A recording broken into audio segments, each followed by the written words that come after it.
Syederalun, anggota polisi Polres Losmawe mengamankan seorang tersangka MD 31 tahun yang menjalankan bisnis narkoba jenis sabu yang dikemas dalam bungkus plastik teh Cina seberat 509 gram. MD dibekuk anggota Satres Narkoba tanpa perlawanan di kediamannya di Desa Menasahme, Kandang, Kecamatan Muara II.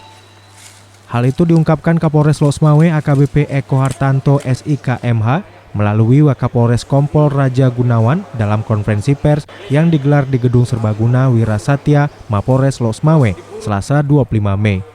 Saat penangkapan, polisi mengamankan barang bukti berupa 1 lembar plastik kresek warna putih yang di dalamnya terdapat 1 bungkus besar barang bukti yang diduga narkotika jenis sabu yang dikemas dengan plastik teh Cina merek Guanyinwang warna hijau. Polisi juga mengamankan 1 buah kotak rokok yang berisikan 8 paket barang bukti yang diduga narkotika jenis sabu yang dikemas dengan plastik klip warna merah. Senin pada tanggal 17 Mei 2021 ini itu sekira pukul 16 WIB, yaitu di Desa Nasahme, Dusun Kumbang, Kandang ataupun Muara II, Aceh Losmawe, Kota Losmawe. Nah, identitas tersangka yaitu MD, umur 31 tahun,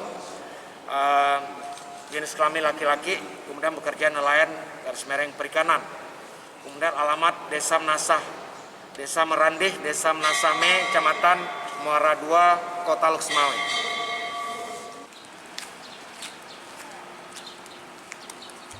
Dari Losmawe, Jaki Mubarak, Serambi On TV.